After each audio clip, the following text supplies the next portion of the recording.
Okay, welcome to part 3 of this rendering series on how to create depth within your scene. It's not necessarily the way to do scenes. We don't have to always create objects and spaces with a great deal of depth, but this is one way to do it if you want that look that you might be going after that's a little bit more dimensional. I mean, stamping out something like this in gold ink over the top of, like a black, matte cardstock or something like that can look very cool. Yeah, or, in silver on blue for a Christmas scene or something like that. Put a little bit of snow up here. It's not very deep space except for the tonal variation within that's inherent in the designs, and that can look really great. But this is one way to push your depth in your scenes, and it's a fun way to, I don't know, I guess kind of work color and get really familiarized with value within your different color schemes, working with lights, mediums, darks of a certain hue, and really kind of mastering value, okay? All right, so that being said, we have our two, I don't know, foundation imagery, the covered bridge that I stamped in 2 videos ago, going into how to render things like three-dimensional objects, which are all supposed to represent, but like a building or something like that with 3 different sides, and how to render those so that it looks like an object that is dimensional within that space.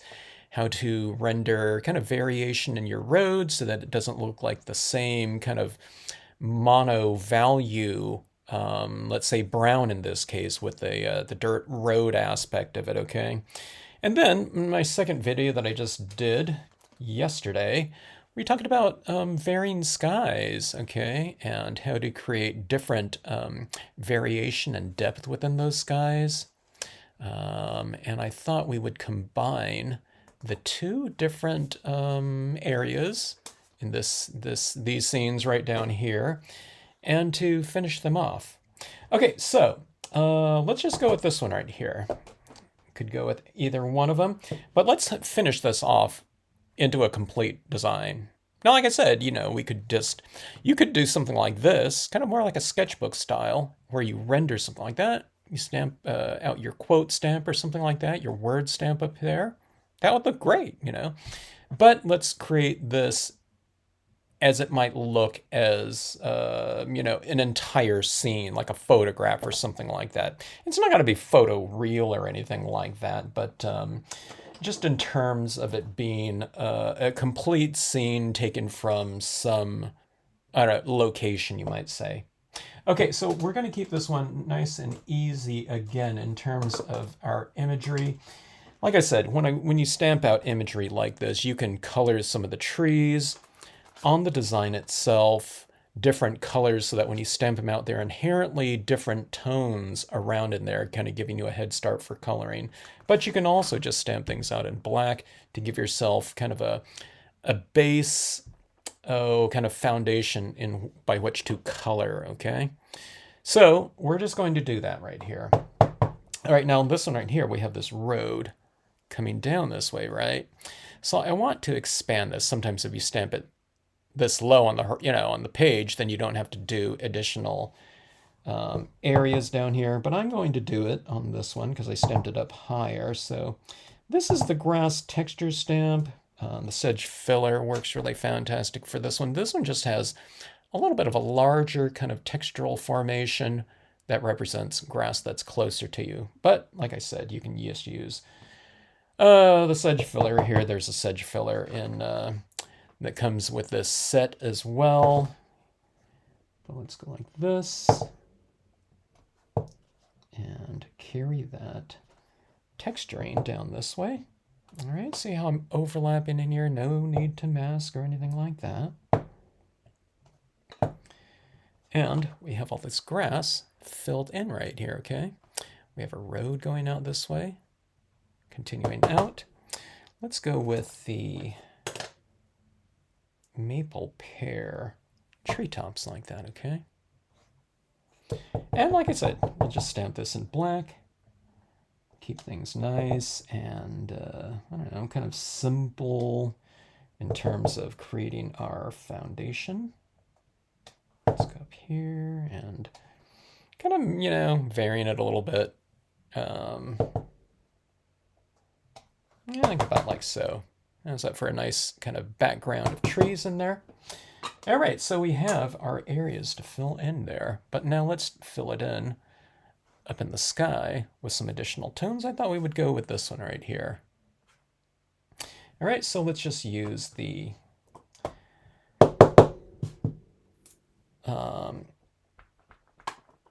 cloud space here.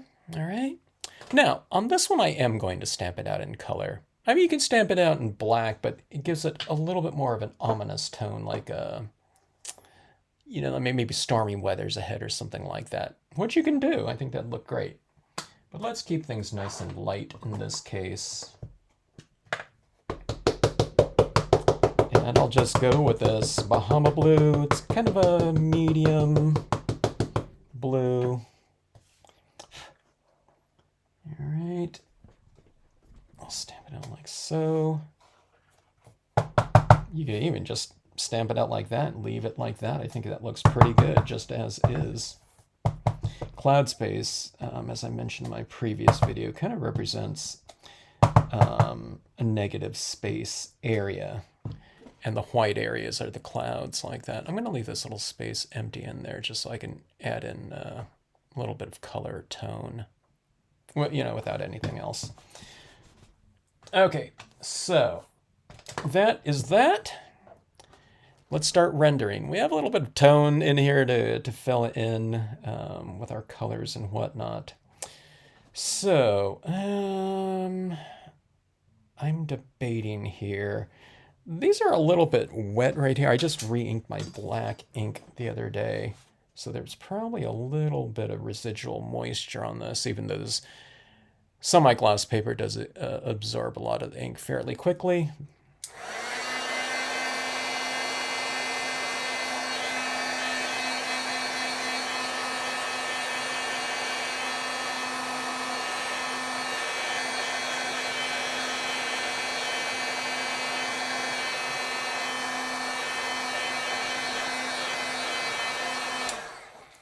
All right. I don't even remember how I rendered this one. Did I use my pens first? I think I did, because there's some pretty bright tones in there. Or did I go over the colored pencils? I don't even remember. It's because you can do things in many different ways. I could blend in dye-based inks in here too. You know, I was just trying to keep things, I don't know, fairly minimal. But I hope that the thing that you get from this is that I generally work from light tones to darker tones, okay? So in a field like this, you know, we can add in some pale green tones. Here's a peeled paint distress ink. Distress inks are generally supposed to be fairly, you know, light and aged in appearance, so they're not terribly vibrant. So that's a really good one to start off with. So what I might do is I might go with some colors like this. Here's kind of light. Now, I don't know, the yellow might be lighter than this one, so it might go something like this, you know, light to darker. That's not a dark color though, but I'll use some of my colored pencils, as I think I used the colored pencils in on this one here. So here's some lighter to darker tones like that, lighter to darker tones like that, and lighter to dark, maybe with some, some dye-based inks as well. This will make things go a little bit faster though, because I can get a little bit more coverage with this one. Okay, now rendering grass. Now see these little tufts in here? I'm going to vary this so that we don't have everything kind of uniform in value. Again, going for that variation. All right. Same thing up in the trees. Now if you watched that first video, you'll see where there's variation in terms of light and dark within that space. Okay. So here we go down here, adding in some of this green here. About like so. Looks a little bit of a muddy green right here because I am picking up some of that black ink in the impressions, which will dry, but I don't know, I just want to expedite it for this process right here. See this area where it's a little bit lighter in here? Or, I don't know, let's make it a little bit darker because that's a darker area right there. But the biggest thing of all is you just leave some areas a little bit lighter and you make some areas a little bit darker, okay? Same thing for up in the trees, all right? So we've used this, you see I've kind of picked up some of that black ink, or quite a bit of it. So let's go in and switch to, these paler tones, okay. This one I'm gonna wait for a little bit. I'm gonna bring in a pale green right here, okay. It's barely visible, it's so light. But let's just kind of go in here and you can see where these little tufts of grass are. And just in general, where I've made things a little bit darker, I will reiterate that with this right here, okay? So again, it's just a very small jump in value in darkness, okay? Let's add some of this into my trees. Even if it doesn't read very well, think of it as kind of laying down a foundation of ink. In this case, this one's alcohol. Okay, let's go with something like that. Do you see the variation that's happening in here now? And this is just with 2 colors so far. You know, you can add a little bit more if you want to, or less, whatever you want. You can't remove, you know, ink that you've already laid down. Oh yeah, let me see, I forgot about these trees here in the background. The biggest thing is just don't color in everything uniform, okay? Have a little bit of variation within that space, and it'll look like light is hitting it differently because it's on a different plane. You know, there's different angles to things. Again, just like my hand right here, okay? Like this little area right here, light is hitting it here, and there's a little bit more shadow around in that area, okay? My fingers right here, lighter up top, darker below, like that. And you can do the same things throughout your grasses right there. You can see those little shadowy areas in there, and you just go in there and you just kind of reiterate it a little bit. You know, you don't have to just, you know what I mean? Don't stick with that just so firmly, okay? You know, we alter it a little bit, you know, for variation, because it's not going to be just so cut and dry. You know what I mean? You want to blend things out a little bit, and, you know, you make certain areas might be a little bit darker than others too, so you're not a slave to the imagery or areas, okay? You know what I mean? There could be a cloud up here, and it's making this area darker, you know what I mean? So you don't have to just solely go off of only the variations in the imagery that you can see. But it's a good, you know, starting point if you don't know where to go with it, okay? And that's what I do. I start off in those areas and I just kind of build accordingly, you know, whatever looks good to my eye or whatever. And if I don't know what looks good to my eye, I'll add a little bit. And if I like it, I'll add more. And if I don't like it, I didn't add very much to begin with, so it wasn't a big commitment to color within that area or object.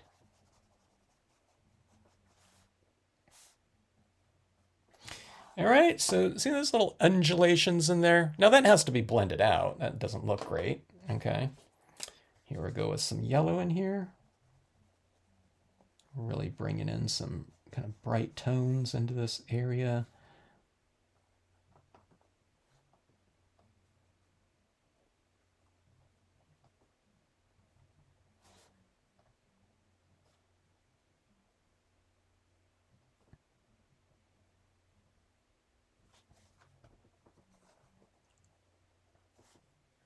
It looks like a fairly lively and vibrant location, doesn't it?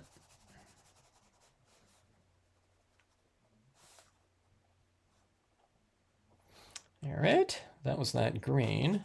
Let's see, let's grab another green. I don't want to get too dark. So here's my range right here. Okay, kind of went like that. Now see, this one gets darker, right, than these other ones. And then here's this one that's even darker yet. Okay.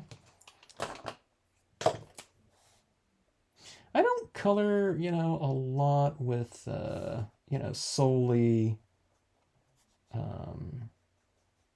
alcohol markers. It's usually something where I'm kind of enhancing something that's already been established.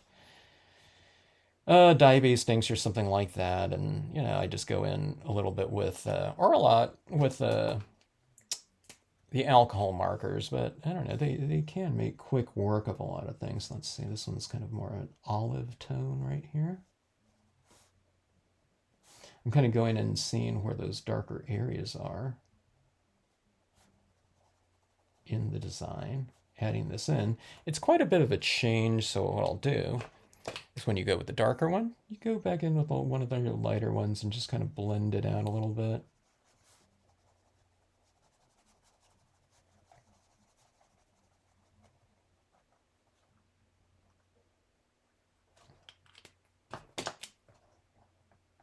Let's hit the shadow areas in here.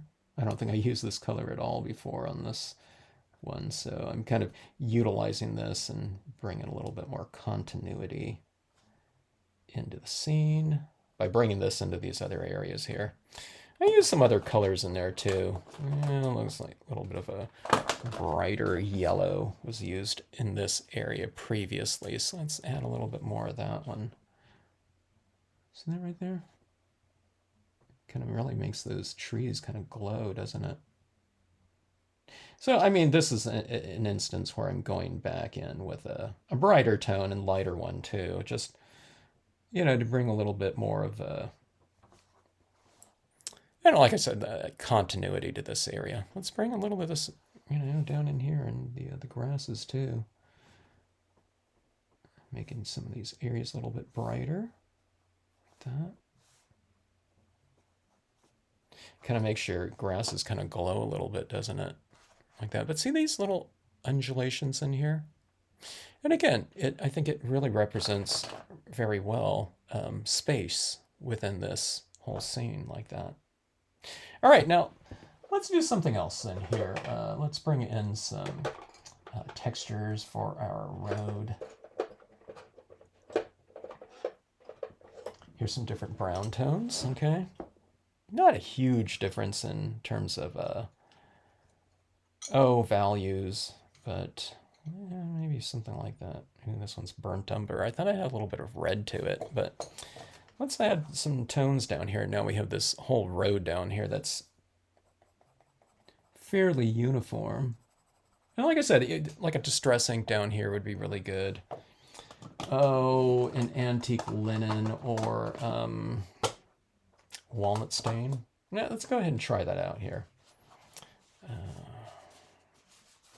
Just to give us a little bit of head start with the colored pencils, okay? This is the antique linen here. But look at this, I'm going to vary, and I'll do this in the sky as well. I'm just varying it a little bit. It's going from a little bit lighter to darker to lighter to darker like that. See that? And like I said, we don't have to look, right in the scene itself for the reasons why that might be. Like I said, we have clouds up here and light is coming through the clouds and hitting these areas a little bit differently. Let's try a little bit with a darker tone, walnut stain. Walnut stain looks like it's quite a bit darker, but it's one of those aged looking styles of ink, right? So it's not too much darker, okay? Like this and adding in that little bit of variation. Sometimes I don't get a real smooth application of tone, but like I said, you can always go in with your colored pencils and kind of just smooth things out a little bit. All right, so there's that. Now I don't have to do as much with my colored pencils, okay? Go in here like that. Just kind of fleshing it out a little bit more.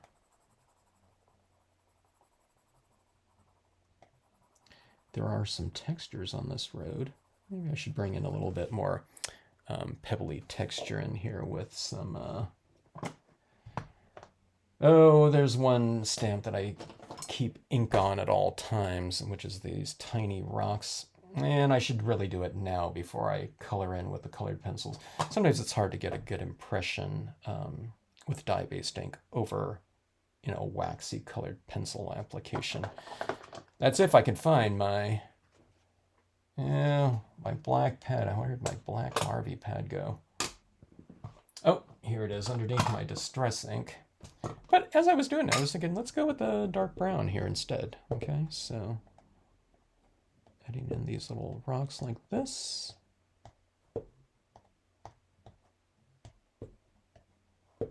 I'll even add some in my grassy area just for a little bit of texture out in those areas. Okay, so see that texture in there? Come in here a little bit. But go for a varied impression. So you can go for a little bit darker, a little bit lighter. Darker in the darks, lighter in the lights. Okay. All right. And just to kind of frame off my road a little bit more, I'll bring some of this darker brown in here. I'm not applying it very darkly though. I'm putting in just a really light shade right now because I can always go darker, okay? You can always add more. It's like cooking and adding salt to something. You can always add more salt.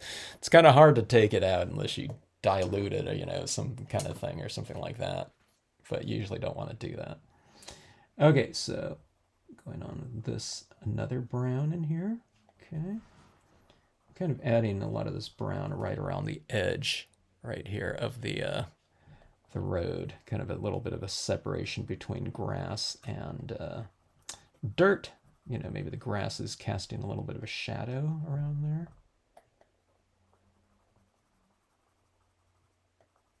Coming into my shadow areas, remember, looking for those little kind of, I don't know, textural opportunities, okay? One of the things good about browns, too, I have videos on how to do grass, but I like bringing in browns into my grassy areas. Usually it's with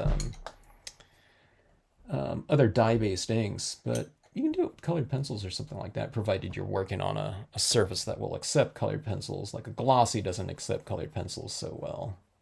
I mean, you have to have really soft colored pencils, or, you know, maybe, you know, watercolor pencils are pretty soft as well. You can try those.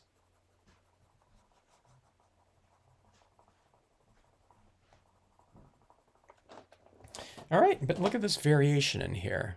We have darks and lights. So it's looking like this: light, dark, light, dark, light, dark. Okay? So it's kind of creating a little bit of space in there. We have a little bit of white glare right there, but it's light, darker, lighter, a little bit of darker. Yeah. Light right there and dark right there. So again, we're varying our values just like we are in the trees, on our covered bridge right here, and on the road like that. But doesn't that look better than just a uniform application of, like, say, this brown on here, okay?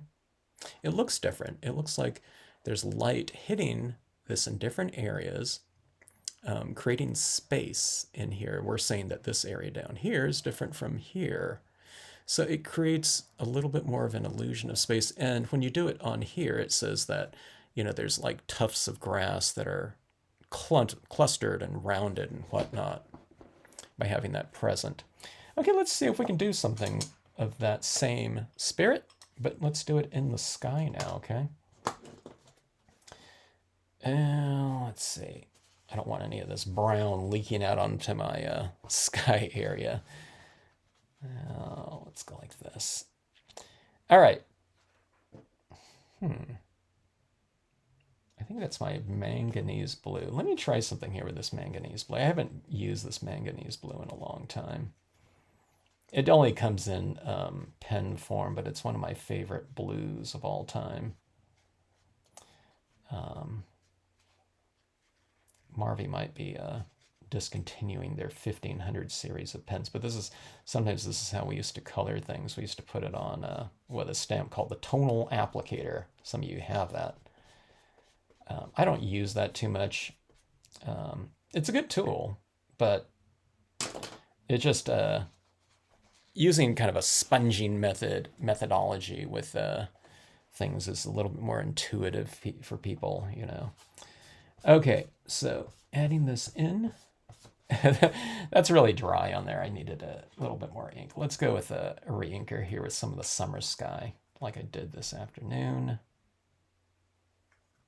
in the previous video. And let's get a little bit more coverage. Okay, that might be a little bit too much there, so let's kind of blend some of that out like that, or wipe some of it out. Okay, that's more like it. You get a nice, moist application of this tone. Like this. I'll vary this application from top to bottom, but also side to side, okay? Now this one right here, you can kind of look and observe your imagery. Now see, I'm kind of going in here, and in this little area in here, I can add some tone, like about like that. I mean, you know, and you can stay within the textures. Don't do this though. You know, with a dye-based ink at least. You can do that with colored pencils or something like that. But, you know, just in general, you can come in here, you know, with a very light touch. Okay, this is a little bit more dry too now. And let's see, my imagery is still a little bit wet, so I'm kind of dragging some of that tree impression black there. So I need to be careful about that. Now, if I allowed this to dry a little bit, you know, we wouldn't have to consider that.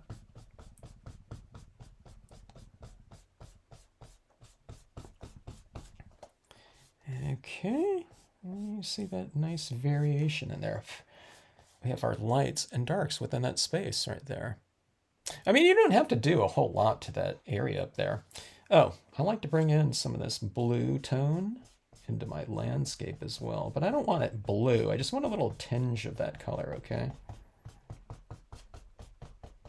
Here, I'll put it in that little white area right there. That was, I don't know why there was a little bit of there, but do you see that little tinge of blue down there? I don't know if you can see that or not. I hope the camera's picking that up.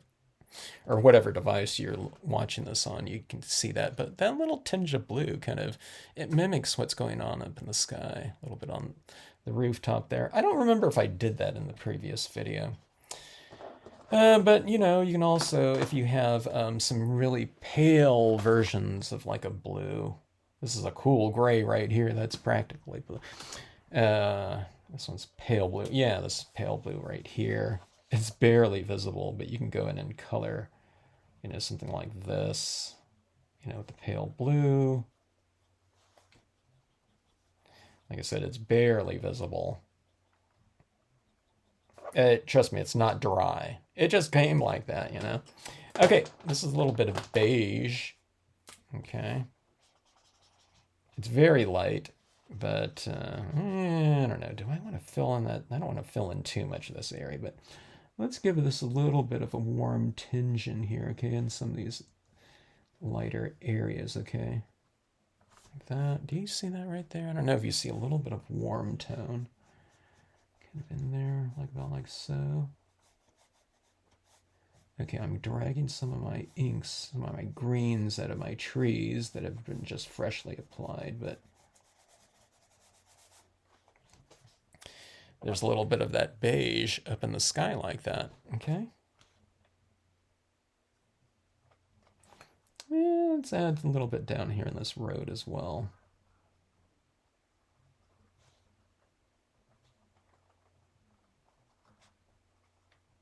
Add some of your trees.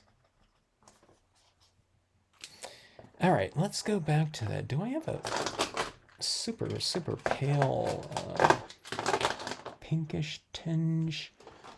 I don't know if I do here. What color is this? Milky pink. I thought that was almost my blender tool right there. It's so pale. God, that's really pale. but it's good. You can just kind of go right on there like that. It's like a, I don't know what that is. It's like a 2% pink. Can you see that at all? I can go right on my blue and it, can mix to form a little bit of purplish tinge maybe. We can go into some of the beige. My road here a little bit. I really like really pale values of certain types of colors because you really have a lot of freedom when using them. Because again, it's not a big commitment to that tone. Here's a little bit of violet or violet that really shows in there. So let's put that around in there like that. That's really too much, but then what I do is I go back and with my pale tone before that really sets up and I just kind of blend it out a little bit.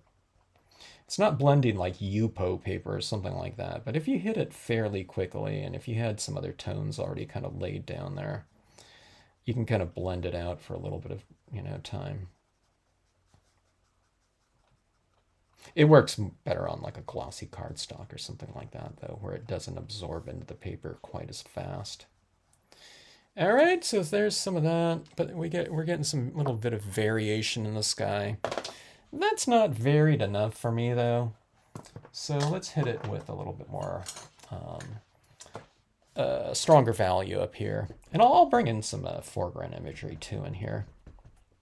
Okay, so here's a little bit of this Bahama blue, okay?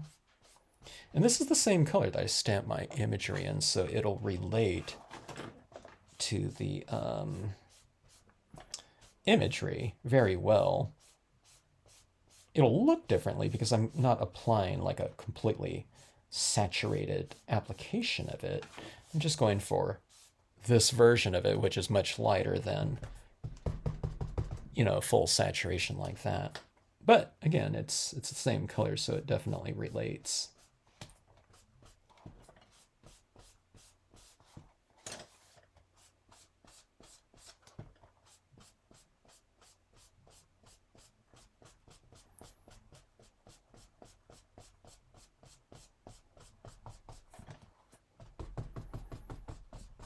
Do you see where that variation up there is happening? So I'm not just seeing the whole sky as one kind of uniform, flat area. I'm seeing it as kind of transitioning areas in here. This area on the horizon might represent something that's much farther away. And this area up here, maybe it's the clouds that are getting closer to us and flying overhead. One of the things is too, with sky imagery or textures like this too. Let's do this right here. I was going to say you can stamp it in a darker tone as well and get a lot more depth and variation through the use of your imagery. It's no different than kind of stamping some darker versions of that tiny rocks down here and the lighter version of the light, okay? Here's lighter versions of our clouds in the lighter area, right? But then you can hit some darker impressions in the darker areas. Now I already laid down some alcohol inks, so I'm not sure if this is going to stamp over the top of that alcohol, if at all. I was going to say very well. I don't know if it'll stamp that at all, but we'll see. Yeah, it's a little bit darker up there, but look at that kind of depth and variation. So we're adding in some darker tones, and blending them in there, but you can also just hit this with some darker imagery and layer your imagery so it looks like the darker things are up front and the lighter images in the back are further back. Doesn't that kind of look like that now? It looks like these clouds are a little bit farther away and these ones are a little bit closer. Now again, this is kind of a, represents kind of a negative space cloud, but those textures in there kind of represent kind of different layers of depth. Let's head one over here too. I like the look of that. This is going with the Danube blue. And we'll have to, these two areas kind of coming in from the side like that. You can even try this, do it in blues, do it in pinks or something like that, and then blend those same two colors over the top of it, and that should look pretty cool too. All right, so you see that right there? Don't we have kind of a deeper space working in that sky? You're doing it with the use of imagery. So again, it's just varying things. It's varying your values. And here you can do it, like I said, within the designs themselves. We could have stamped out darker grass up here and lighter grass in the background like that too. It's just doing, a lot of different things like that. You don't have to do it on everything, but again, those are options for you, or for us when we're doing these types of things. I'm using some different media on this, some alcohol inks, and, colored pencils and whatnot. So I don't always do that. In fact, I haven't done that a lot in the past. Okay. I'm just showing you that, you don't have to be kind of bound by any particular, medium or process or combinations of media either. All right, so here's some lighter blues, and I don't know, we can kind of bring some of those textures in here, or just some other types of tones if you want to. You can bring a pink pencil into this too, and that would, colored pencil would probably have, you'd have a lot of control over how much you apply. Let's try that here. Let's bring in kind of a pale pink. Looks like I hardly ever use it right here. It's fairly large size. Let's just bring in a little bit of pink into this sky area. That. You can always add more if you like it. Kind of hold it at arm's distance. Do you see a little tinge of pink up there? Let's vary it a little bit, okay? Put it here and there. If you like it and you want to go a little bit of a stronger saturation, just do that. But do it, just nice and incrementally. Don't say, oh my God, I can't see it, and then go, like that, okay? Just go like this, and just kind of keep your hand nice and loose. See this? I'm generally moving my paper around as opposed to my pencil and my arm around, everything like that. Keep it nice and ergonomic. Where you have a nice, kind of relaxed delivery of it. But see that little glow starting to happen up there? That looks really good. Like I said, I haven't used a lot of these things. So a lot of these types of things I'm seeing for the first time, but it's not a new rendering technique or anything like that. Again, I'm just starting with lighter tones and then working progressively darker. Yeah, see that right in there? It looks nice and full up there, doesn't it? But doesn't that sky look like it's, it's not flat, due to textural changes, but also changes, a lot of it is changes in value. I am really enjoying this pale, super pale colored pencil. I think it looks great on here. It's a really great combination with the cloud space, I think. Look at that glowing sky like that. See that pink up there? Let's bring some of that pink down here too. Remember, for a little bit of that kind of relationship between land and sky. Okay.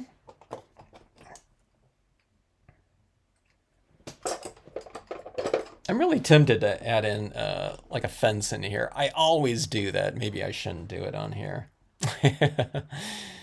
But here's some other tree limbs like this that we can have coming in here. That would, of course, add depth, but that's not part of the kind of the rendering kind of lesson of this whole piece.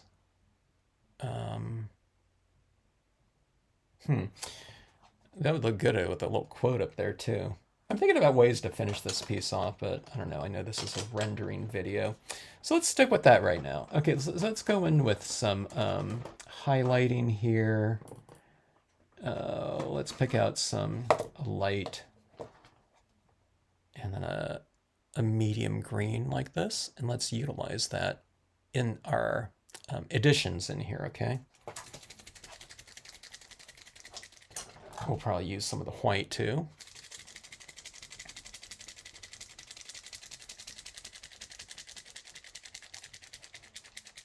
I really like this scene and how it's coming out here with the, I don't know, with that sky up there and the colored pencils. That little glow up there really worked really well with the colored pencil. Okay, so remember, in kind of opaque media, I generally go from dark to light, okay? It's because when you're working with transparent colors, the colors are always showing through, okay? But when you get into the opacity, you can build up lighter tones on top of it. I can't add light blue on top of that in dye-based ink and have it look light blue. It's always going to be that dark or darker because dye-based inks are transparent. Alcohol inks are transparent. But things like acrylic paint are a little bit more opaque. Okay, now this one's, fairly dark, medium dark green right here. So I'm kind of adding that in my shadow areas or my darker areas within my piece. I'm not going to do too much of this because I just don't think we need to on this one.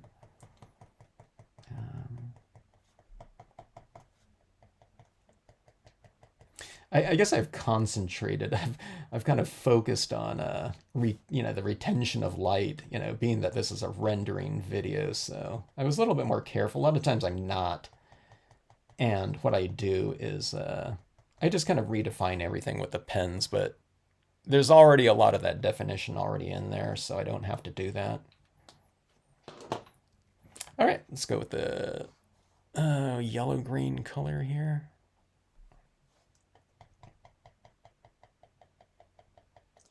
Kind of clustering that little tone in there like so.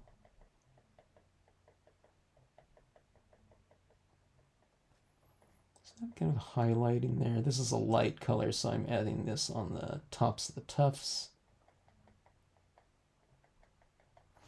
And same thing in the trees. I don't know if I want to give everything a completely uniform kind of look, so I'm not going to maybe add too much of this. We'll keep a lot of those highlights kind of in that area.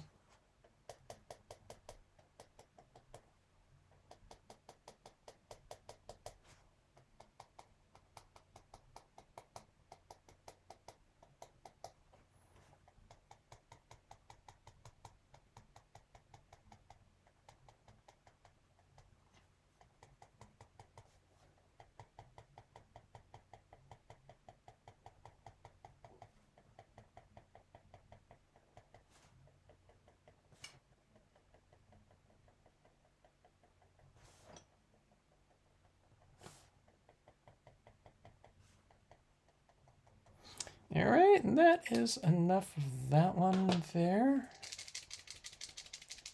We have white. That's going to stand out quite a bit. Now, where do we do this? Let's look for some opportunities. See, this is a light area. This is a light area. There's a light area. And you can see the lighter areas within our trees too, okay? Certain areas down here. Like I said, we don't have to define everything the same way though. You generally want to bring a little bit more focus to certain areas, maybe on the interior of the scene a little bit more. So maybe you have a little bit more kind of illumination within a certain space, like, around in here, let's say. A lot of times I do, that whole idea of kind of a more of a vignette type of look where it's lighter on the interior and darker around on the perimeter, but just because it frames things off really nicely. But I don't think I'm going to go too dark on the edges here, but I can still bring more of the lighting or the lit illuminated objects kind of more centrally focused on here.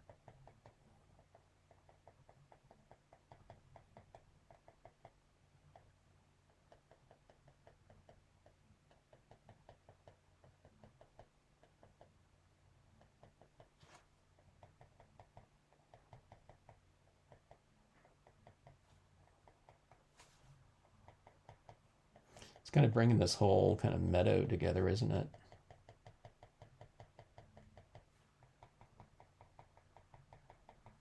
Or I don't know if it's a whole meadow, but you know, certainly this grassy area kind of brings it to life.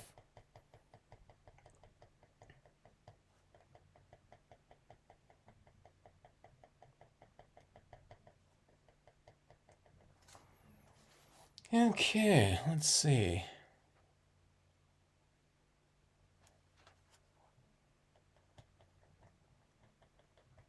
Edelweiss.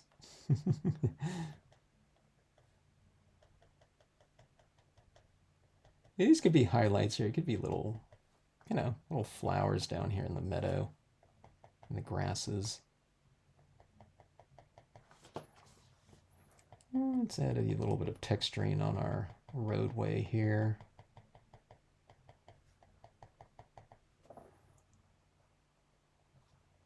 Can highlight some of these rocks.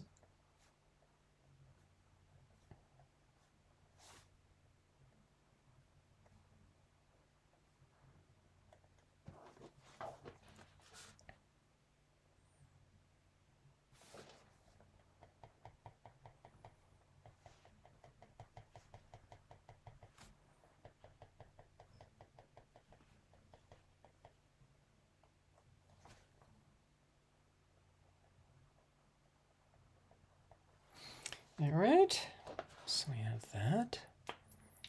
Let's go ahead and bring a little bit of pigment ink into this piece. This is a really great technique for adding a sense of lighting. Okay, so these trees right here look pretty uniform in terms of lighting and texture and whatnot. But see this area in the background, how illuminated it is? I'm going to utilize that illumination there, okay, as kind of a guide for a little bit more of a lit area. And again, for rendering's sake, it puts a little light in these objects to make them look more dimensional, okay? So what you do is you start tapping in your light area where you can't see anything really happening. And then you kind of start blending it in a little bit. You don't go in like this. Okay, you're just kind of tapping, then you kind of go into it a little bit, and then kind of move it around a little bit. All right, that's too dry. I didn't know how wet this pad was. Kind of smash it down to kind of smooth it out. And I'll go in here a little bit faster, like that. But you see that kind of illumination on those trees now? Let's bring it over here. I also kind of dragged out some of my green ink onto my area because it was still a little bit wet, so no problem. I just go in here with this and I'll just kind of, I don't know, subdue some of that little streak in there like that. But you see those trees in there, how they're really look like they're kind of illuminated by the light, or I should say the tree tops, okay, like that. A lot of times I don't get a real smooth application of things either, so I just go in and I just add some white pigment ink over the top of it, and voila, it looks smooth. But look at those trees like that. Doesn't it look like those are kind of more distant, or just kind of being hit with, you know, some different lighting like that? Again, that's rendering for you. It's kind of changing the texture of those trees too, because they're a lot softer looking than these trees. And you can do this up in our sky too. It's fairly light up here, so this doesn't really show up too much, but we can get a little bit of variation up there. And again, if you retain some of the white, you know, of your card, this kind of blends in a little bit easier too. Okay, being that it's white, of course. Okay.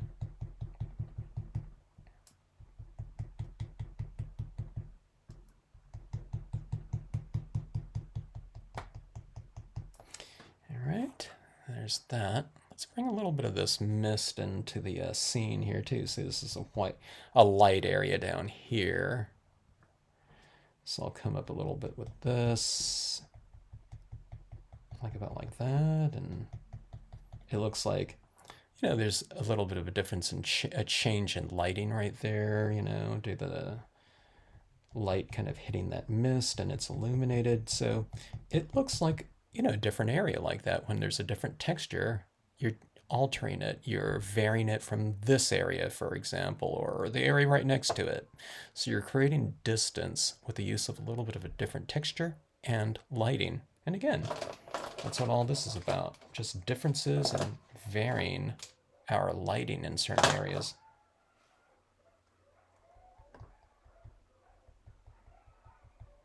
I don't know if you guys are hearing that right now, but I have that pack of coyotes on the outside of the house. They all start howling at the same time. Okay, so let's see. Let's add a little bit in here too.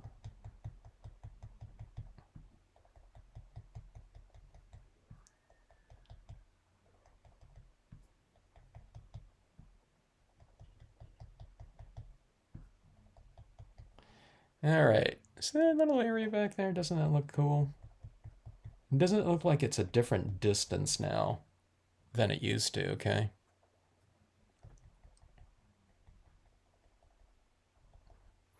See, like that? These little changes like that are really fun to do.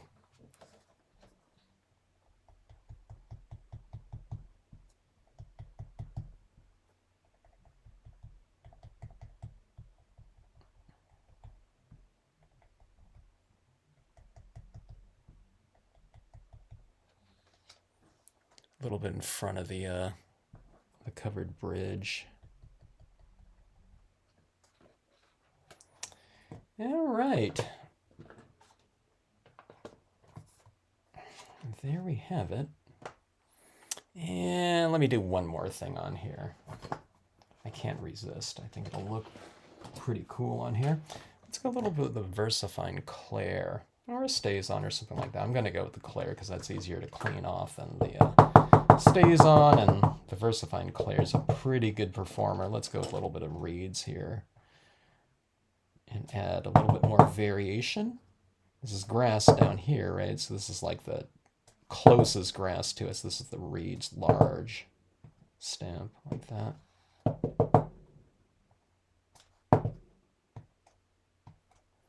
It's a great textural change in here, having something that's kind of crisp and close to you like that. And I don't know, our sky up there still, I don't know, still, we have some variation in there. I think some birds or something like that would be kind of cool, but I also think I'm going to leave that open there in case I want to stamp out some kind of word stamp or something like that. I usually have like an overhanging tree, like we're standing underneath a tree looking out into that. I think, you know, the leaves stamp would look really good in here. But I think I want to leave that a little bit of an option for me until I decide what I want to put up there.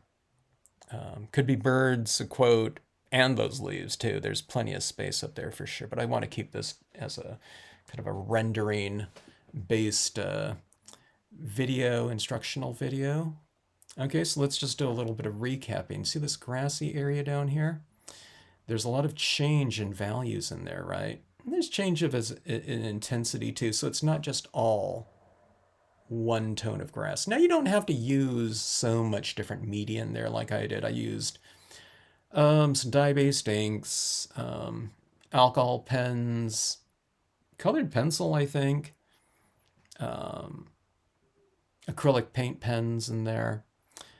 But you know, I usually got that look from just using like dye-based inks and colored pencils. I mean, paint pens traditionally, or gel pens, like white gel pen only. I wasn't working with, you know, a whole range of values in paint pens, but you can these days because that type of media is available to us now, which is really awesome.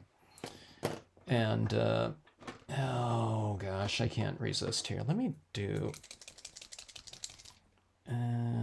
Will that show up down there? I'm gonna have to go with a little bit of a stronger pink here. We used a little bit of pink up there in the colored pencils, so here's a pink right here in a pen form. Yeah, let's add a little bit of a clusters of pink blossoms, you know. The world is alive with beautiful colors and whatnot. I kind of clustered them together like this.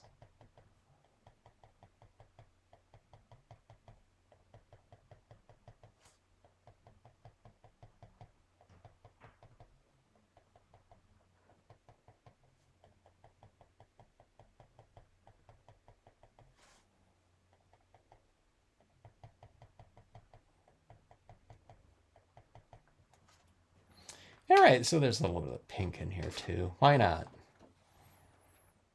I don't know if you can even see that in there. I don't know if it's getting picked up on the camera or not, but you can see those little variations in there. But again, it kind of relates to that pink up there. But anyways, a nice deep space. The road is a little bit of a, has different values in there. There's no right or wrong. This area could be dark all down here, and this area could be light. It just doesn't matter, where you do things like that. Okay. And the grasses too, you can just kind of invent it too. I generally wouldn't want, have the covered bridge be illuminated from below, but if you were doing something like a spooky kind of Halloween scene where things look a little bit more ominous when they're bottom lit like that, you can certainly do something like that. I can definitely see like a,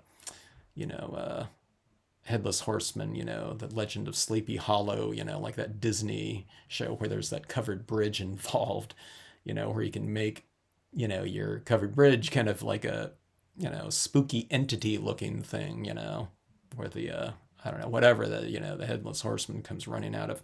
But areas in the trees, differences in lights and darks within that space, and certainly within this sky area, variations of light and dark, not only with our toning, coloring, but you can do the imagery. When I stamped out that imagery over the top of it again in the blue, I thought that was perfect for it. It created deeper space within that textural structure. So remember, you can always do those types of things. You can, with sky imagery, you can repeat imagery, do it in different tones. Maybe not with every imagery. I don't know if I would stamp out a lightning stamp and do another one right next to it lighter. I guess you could. Maybe one would look closer to you and one would look farther away. But think about all those different types of options to you. And the thing about this is we all have different ranges of colors. I can't think of too many stampers where you're only going to have one green or one blue or something like that. Chances are everyone has, I don't know, 20 different inks of some sort. They might not all be the same types of inks, but you might have some colored pencils. You might have a few pens or something like that. But when you're thinking about a road, let's see, what color is a road? Okay, it's going to be, like a brown. So they just grab one brown, just kind of color it in all uniformly, which you can certainly do. I call that kind of more of like a stained glass type of a process or coloring technique. Trees are a one tone of green or something like that. That has its own aesthetics to it too. And like I said, it could look like a stained glass type of look to it, okay? If you did that, I would typically use at least one base layer or something like that if you're going to use green and just color it all in. Put a little bit of lime green or something like that if it's going to be trees, just to add a little bit of kick to it. But you can do those types of things. Blue up there, okay? But what blue is it? It's sky blue, so one tone of blue up there or something of that sort, okay? But I just think it looks better when you vary your colors and vary your applications of it so that you really oscillate light and dark, first of all, okay? But then you can also bring in those warmer tones like this. Do you see that little warm tinge of that beige alcohol ink? You can barely see it. And then here's some of those pinks up there with the colored pencil. It just varies it just enough to where it's not quite so monotonous and flat looking. Okay, so you can also change things around not only through values, but through color changes, color temperatures. This is all cool blues up there, but just adding a little tinge of that beige down there makes it a little bit different. You can see the difference between that color and this is white right here. So it's just a little hint, you know, because there's browns down here. So there, you know, you can put a little brown up there, a little pink up there. So I brought some pinks down in here. It doesn't look pink, but it kind of relates a little bit more. I'm just saying that in case you do some colors and it just to your eye, it doesn't look like it's really relating to the scene cohesively, then you can just put a faint version of it down here. You can put pinks and greens or something like that too.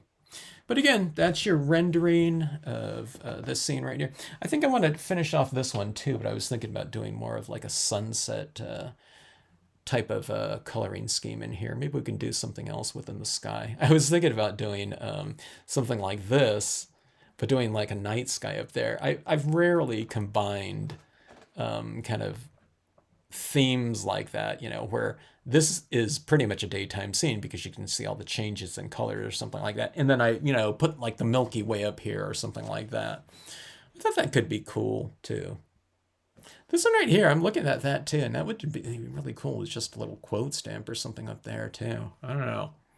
I don't want to do that though, you know. We'll keep with the rendering type of idea and see what we can do with this one right here. But just, you know, come up with a different sky theme to give it a really different look, but we'll utilize the same types of processes and techniques to push space and depth in order to render, not just color our scenes. Okay, so thanks so much for watching. If you've I don't know, lasted this long, like I said, I always think I should give you guys a medal, whoever does that. But if you like these videos, hope you like, comment, and subscribe. And thanks as always for tuning into the Stampscapes channel.